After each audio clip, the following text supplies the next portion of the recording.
I don't know what it is that you might have in your heart to do, things that you have set in your mind, things that you've dreamed about doing, and you just haven't taken the time to do it.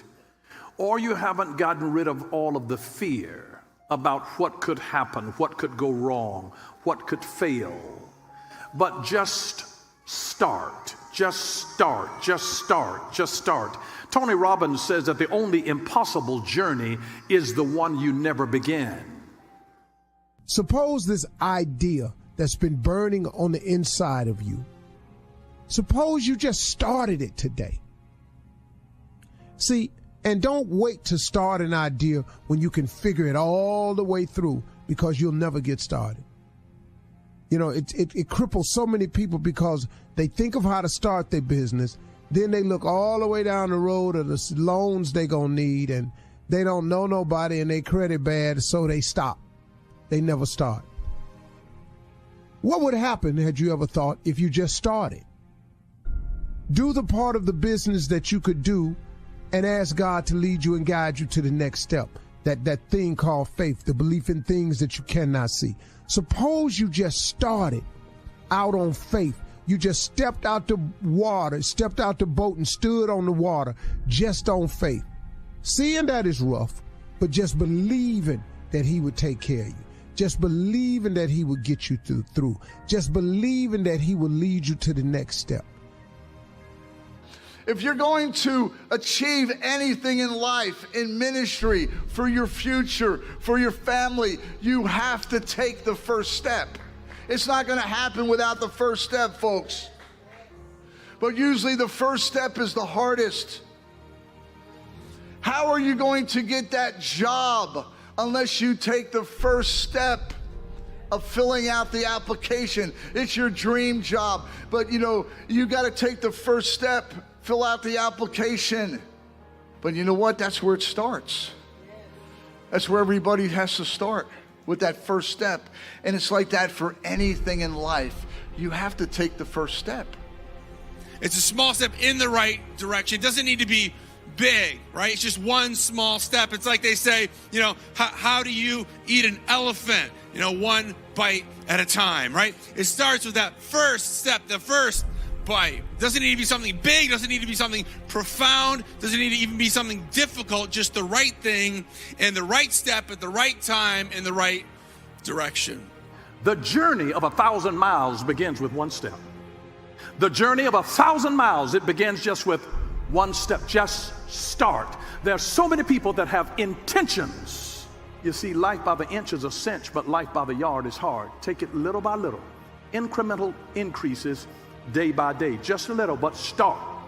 There's a Chinese proverb that goes like this: even a journey of 1,000 miles begins with a single step.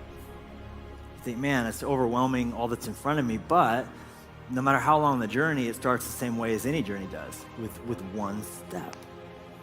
Start with whatever God places on the inside of you. You may not think it's big to other people, but it may be big to you. And if you start it, you will be surprised at some of the most miraculous things that can happen if you'll just take the courage to start. You're going to have to overcome fear if you're going to move forward in your life. If you're going to accomplish anything, you're going to have to overcome fear. Listen to Isaiah 41:10. This is a great verse, man. I just love this verse. 41:10. It says, "Do not fear, for I am with you. Do not anxiously look about you, for I'm your God. I will strengthen you. Surely I will help you. Surely I will uphold you with my righteous right hand." God is telling us, do not fear. Don't be scared. Don't be afraid. But most people never pass this step. Fear trips up a vast majority of people that they never even get to step 2. You cannot let your life be dominated by fear. Fear of failure, fear of loss, fear of it not working out. You have to understand that God is with you, that God can help you, that God can overcome any obstacle. Will you have fear as you start stuff? Absolutely. Wonder why? Because there are so many unknown factors. And those of you who are guilty of overthinking, there will always be possibilities of things that could go wrong. That this could go wrong and that could go wrong, and you might start feeling like you could get in over your head, but start anyway. And sometimes people say, well, I don't know how it's going to be if I start this off. How is it going to be down the road? Just forget about all of that. Dr. Martin Luther King Jr. said that you don't have to see the whole staircase, just take the first step. In Psalm 119, 105, your word is a lamp to guide my feet and a light for my path. Your word is a lamp to guide my feet and a light for my path. You know, the thing I love about this verse is this. Saying God's word illuminates our feet and the path, but it doesn't say it illuminates the destination, right? It's not telling us where we're going. It's just saying, I'm just giving you enough so you don't trip and fall right here where you're at. It's illuminating where my next step is going to be and a little bit ahead. Your word is a lamp to guide my feet and a light for my path. It's not showing the entire journey, just where I'm at right now. We just need to take that next step. God may not show us every little thing, but he's going to show us the next step. Start it. Just put one foot in front of the other, and God will give you enough light to be able to see the next step. Just enough. That's all the light that you need, is enough light to see the next step. You don't have to see the whole staircase.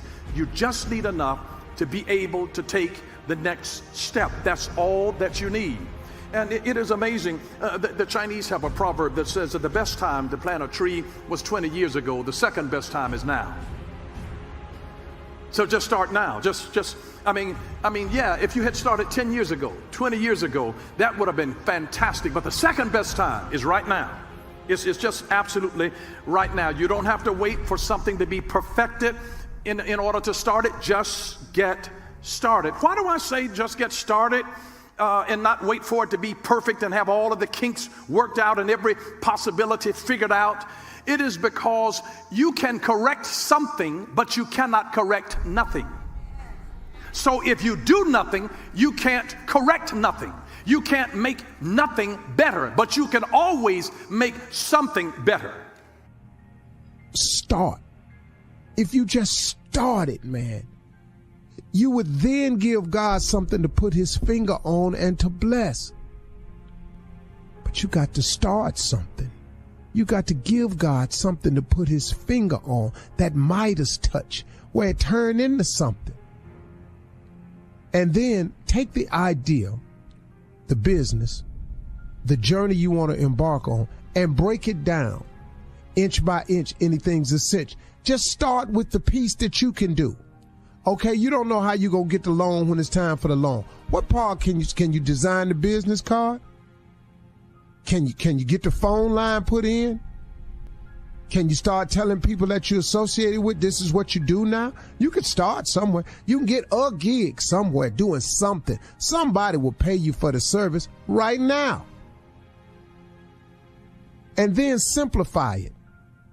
Take it and break it down to the lowest common denominator. Quit trying to figure it all out. Simplify it. What can I do now? That's just like breaking it down, but simplify it, man. Get it simple for you. I can't figure this out. It's too complex. It's too difficult. It's too many levels. Quit tripping on that. Do the part you can do. Do what you can do. But start, man. Just get started today. Stop delaying it. Every time you put it off, you seem further away from it, don't you? Why won't you start? Let your imagination go. Open it up. You know, if you can't imagine, God sure can. He's going to do certain things for us automatically because he just loves us. He automatically does things for us that we take so for granted. Imagine what could happen to you if you just gave him a little bit to work with.